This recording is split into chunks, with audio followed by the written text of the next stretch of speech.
Buenas tardes a todos, vamos a dar comienzo a otra clase, ¿sí? La clase número 12. Hoy comenzamos con la unidad 2 de lo que es la asignatura, vamos a ver un poco lo que son los productos de pesca.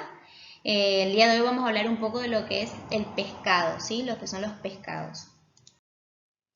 Bien, antes de denominar a qué vamos a llamar pescado, ¿sí? Tengamos en cuenta que la participación de la pesca en la alimentación en los distintos países va a ser muy variada dependiendo de las características geográficas, ¿sí? Se calcula que el consumo de pescado como alimento aporta como término medio un 12% de la proteína animal, ¿sí?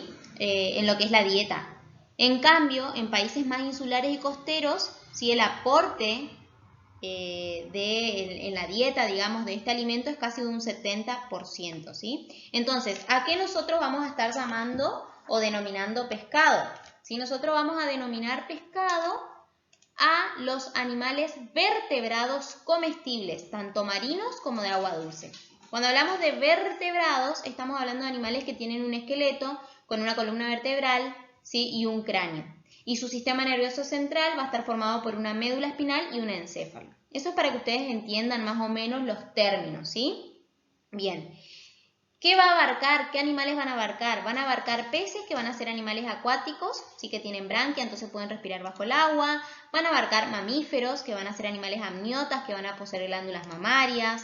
Abarcan cetáceos, que los cetáceos son mamíferos, pero son mamíferos acuáticos, que tienen un gran tamaño, donde no tienen miembro posterior y el miembro anterior se transformó en una aleta, ¿sí? Por ejemplo, las ballenas. Y por último tenemos los anfibios, que van a ser animales que pueden vivir tanto en tierra como en agua, ¿sí? Van a presentar, por ejemplo, branquias en los estadios juveniles y pueden llegar a desarrollar pulmones en los estadios adultos. Todos estos tipos de animales se pueden consumir tanto frescos o también se los pueden conservar por distintos procedimientos. Entonces, a eso es lo que nosotros vamos a definir como pescados. Estos pescados, ¿sí? O peces, se pueden clasificar teniendo diversos tipos de criterios y va a depender mucho de los autores o de la bibliografía que leamos. Yo seleccioné algunos, como por ejemplo, si tenemos en cuenta el mercado, podemos definir a peces de agua dulce y a peces de agua salada. Si tenemos en cuenta también que van a haber especies que van a estar en ambos medios, ¿sí? ¿Por qué? Porque como a lo mismo de los anfibios, que expliqué recién, que en un estadio pueden presentar branquia, en el otro pulmón, que les permite estar en estos medios tanto tierra como agua, acá pasa lo mismo pero con el medio del agua dulce y salada. Hay animales que en el estadio, por ejemplo, juvenil, pueden estar en aguas dulces y cuando son más adultos irse a aguas saladas, ¿sí? Después otro criterio que tenemos en cuenta es el hábitat. En cuanto a lo que es el hábitat, es el entorno y el conjunto de factores geográficos del medio donde está el animal, ¿sí? Podemos tener animales pelágicos, que van a ser aquellos que van a nadar en aguas intermedias y cerca de la superficie del mar, como por ejemplo el jaurel. Después tenemos los denominados demersales, que van a ser aquellos que nadan en aguas cerca del fondo, como por ejemplo los lenguados, ¿sí? Otro tipo de criterio que podemos tener en cuenta son la morfología, ¿sí? Las formas. Si nosotros tenemos en cuenta, por ejemplo, la forma del cuerpo, podemos hablar de cuerpos de peces redondos, ¿sí? Por ejemplo, el bacalao o la merluza, o peces de cuerpo plano, como por ejemplo lo que es el lenguado nuevamente, que vimos recién una imagen, ¿sí? Podemos encontrarlo también en este tipo de criterio de clasificación. También se pueden tener en cuenta el número de aletas, escamas, etc. Otro criterio que vamos a tener va a ser la zona de captura. Podemos tener tres tipos de zonas: zona de pesca de altura, pesca de bajura y pesca de aguas interiores, ¿sí? Esto también se puede, digamos, en algunas especies marinas, según el espacio oceánico que ocupen, también se puede llamar peces de fondo o peces pelágicos y va a estar un poco relacionado al criterio de hábitat, ¿sí? Por último, tenemos lo que es la composición como criterio de clasificación, donde acá lo que vamos a tener en cuenta es la variedad del contenido en grasa, ¿sí? Del contenido graso de las especies. ¿Sí? Como varía mucho, ¿sí? Nos permite a nosotros utilizar esto como parámetro para clasificar las especies comestibles de pescados y podemos clasificarlas en tres grupos. Podemos tener los pescados magros o blancos, ¿sí? Que van a contener menos del 1% de grasa. Su valor calórico oscila entre 50 y 80 kilocalorías cada 100 gramos. Y podemos encontrar al lenguado, que ya lo vimos hace un momento, al bacalao y al gallo. Ahí lo que estamos evidenciando es que dependiendo del criterio de clasificación que nosotros tomemos, nuestros distintos peces o distintas especies se van a encontrar, ¿sí?, en distintos grupos, ¿sí?, dependiendo de esa clasificación. Eso es un ejemplo claro que estamos viendo con el lenguado. Después, siguiendo, podemos tener pescados grasos o azules, que el contenido de grasa va a oscilar entre el 8 al 15% y el valor energético está entre 80 y 160 kilocalorías cada 100 gramos. Las especies más representativas tenemos el salmón, atún, sardina, etc. Por último nos queda el pescado semigraso, que el ejemplo que tenemos ahí son las truchas, las carpas, ¿sí?, que la grasa va a estar oscilando entre un 2 y un 7%. Bien, sigamos. Ahora, hablamos de pescado. ¿Y los mariscos? ¿Qué son los mariscos? Los mariscos van a ser animales invertebrados, comestibles marinos o continentales. Cuando hablamos de invertebrados, estamos hablando de lo opuesto a lo que mencionamos recién, de los vertebrados. Es decir, acá los animales no van a tener una columna vertebral, es decir, que van a carecer, digamos, de una vertebración, ¿sí? No van a tener una vertebración. Bien, dentro de lo que son los mariscos, nosotros vamos a tener a los crustáceos, que los crustáceos son animales que van a tener como una corteza, un caparazón, ¿sí? Son un tipo de animales artrópodos. Artrópodos viene de que tienen artro, es articulación, y pos o podos es pies. Entonces, que tienen los pies articulados. Eso estamos queriendo decir con crustáceos.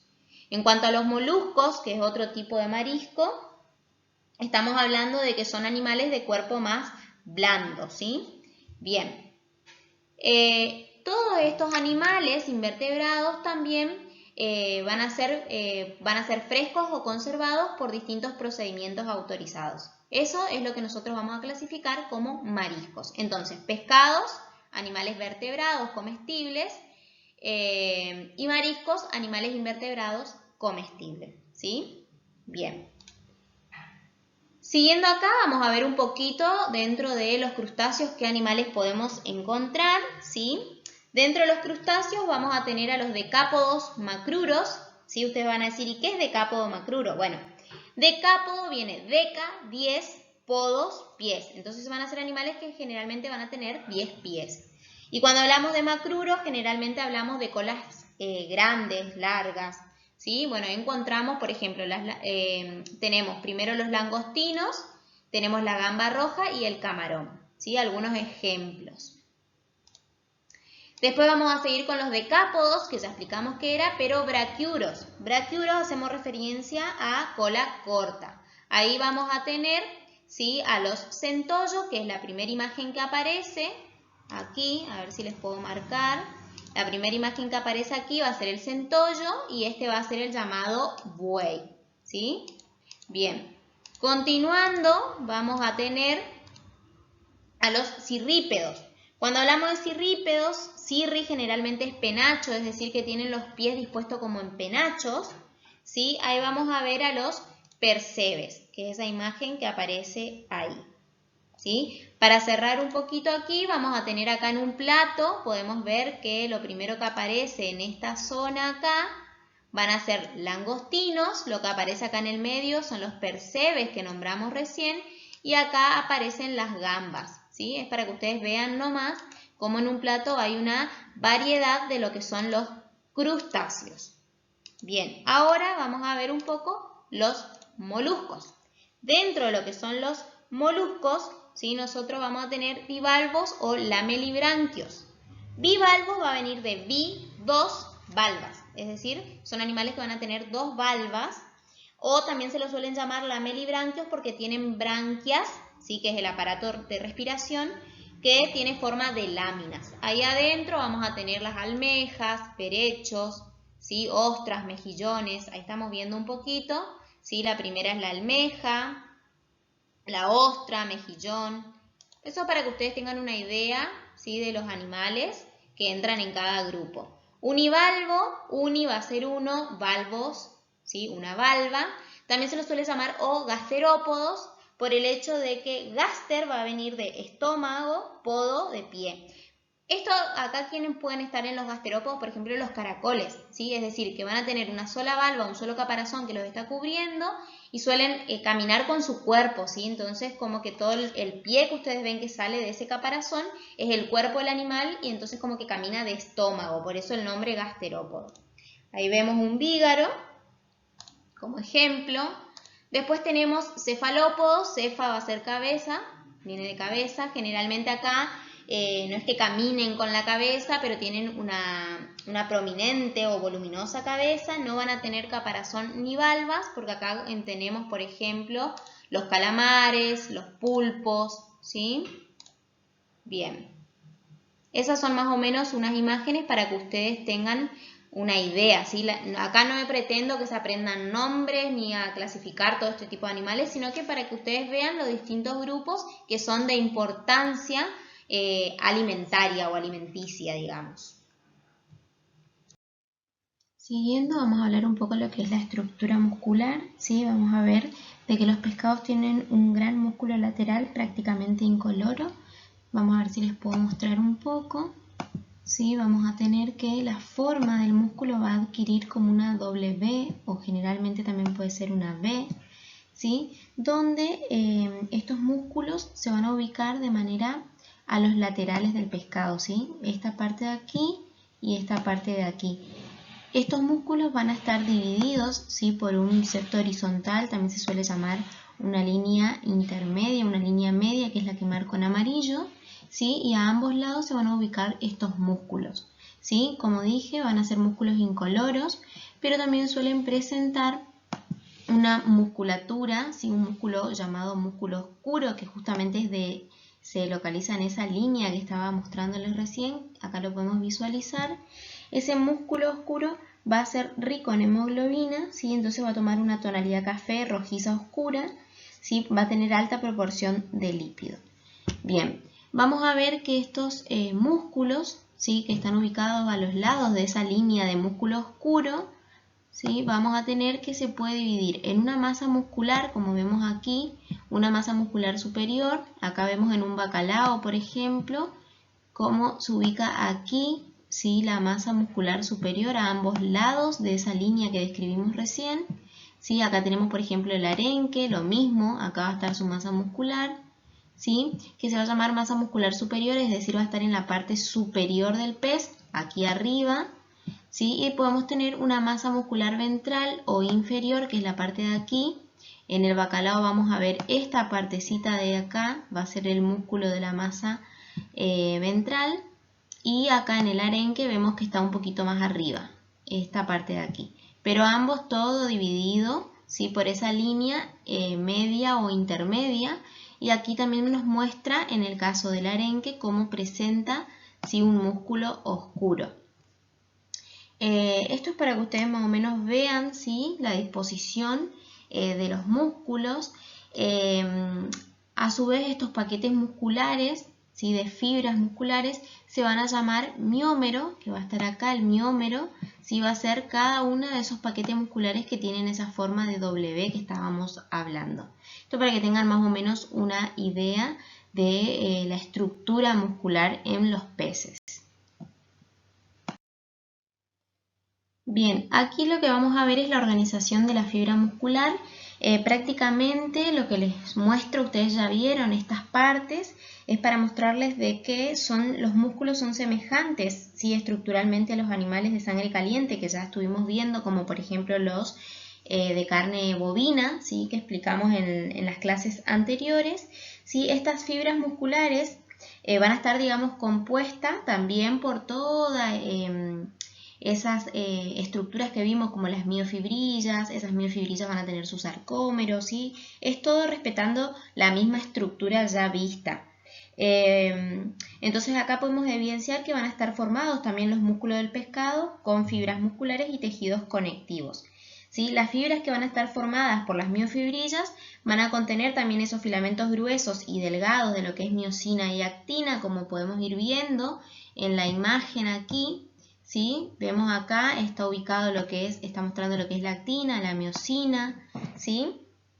La única diferencia con la carne roja es que aquí en el pescado las fibras van a ser más cortas y van a estar dispuestas en capas paralelas llamadas miómeros, como estuvimos viendo hace un momento en la imagen anterior, ¿sí? Y bueno, esos miómeros tienen incluidas ya las vainas de tejido conectivo. También podemos volver a mencionar de que tanto la actina como la miosina en lo que es la fibra muscular de los pescados van a estar en mayor contenido que con respecto, digamos, a lo que son las carnes rojas, ¿sí? Y el tejido conectivo aquí va a ser un poco menor que la carne de res. Esa es la diferencia que hay, ¿sí?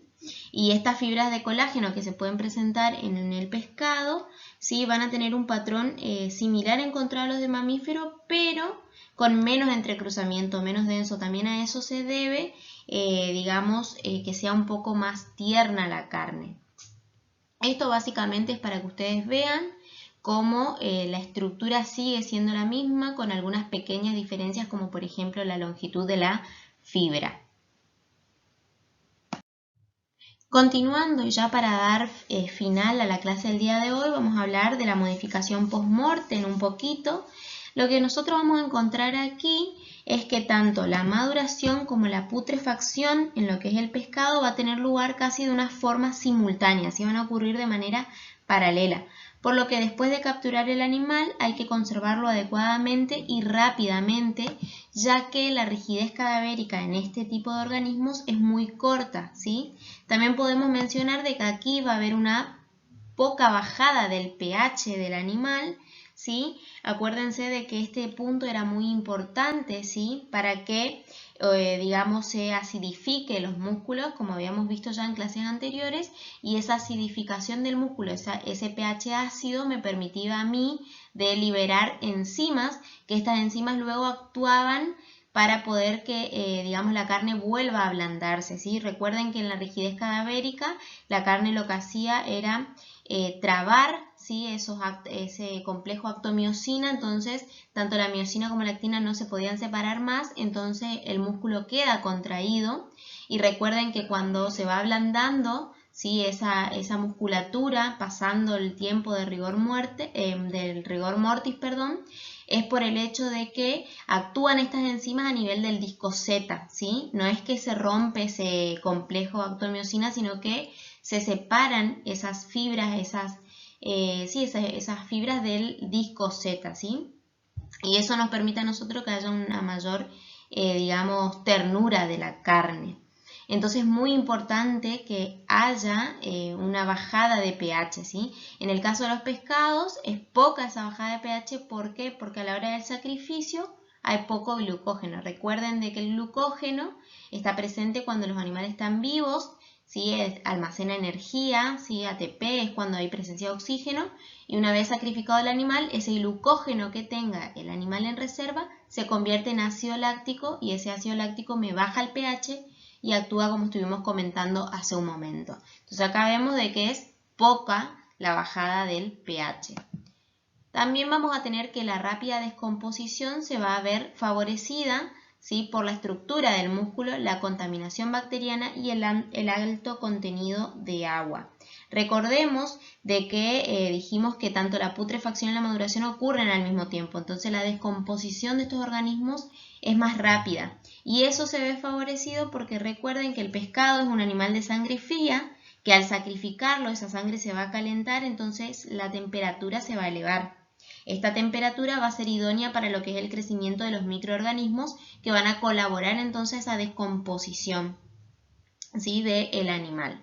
Bueno, por último, para ir ya cerrando la clase, en el apunte que yo les presento, tienen una tabla donde van a ver especies de interés tanto alimenticio como bromatológico. Les vuelvo a repetir, la idea es que no es, digamos, que se aprendan familias, órdenes, nombres, sino es para que ustedes conozcan, está bueno conocer, entonces yo les dejo para que ustedes puedan mirarlo. En esta tabla entonces van a encontrar los grupos, ¿sí? Con su respectivo orden, familia, género, ¿sí? Para ver un ejemplo que estuvimos mencionando mucho en la clase de hoy, ahí vamos a ver en el orden Pleuronectiformes, vamos a ver al lenguado, que lo estuvimos nombrando un montón el día de hoy, porque aparecía en distintos grupos, teniendo en cuenta distintos tipos de criterios para clasificar en los animales. Nos aparecía el lenguado en diferentes grupos, y podemos ver que aquí se va a ubicar en la familia Soleidos, ¿sí? Dentro de lo que es el orden Pleuronectiforme. Esto es para que ustedes tengan una idea nada más. Recuerden que todo lo que yo vuelco en este soporte audiovisual que les hago está también en los apuntes que les preparo para las clases, así que cualquier duda que tengan, cualquier cosita que no quedó clara, no duden en consultármelo, y así podemos, digamos, abordarlo de otra manera. Espero que les sirva esta clase del día de hoy. Saben que me encuentro de este lado para cualquier duda que tengan, cualquier consulta. Entonces, con esto vamos a dar terminada la clase de hoy. Les mando un saludo y, por supuesto, seguimos en contacto para cualquier cosita que surja.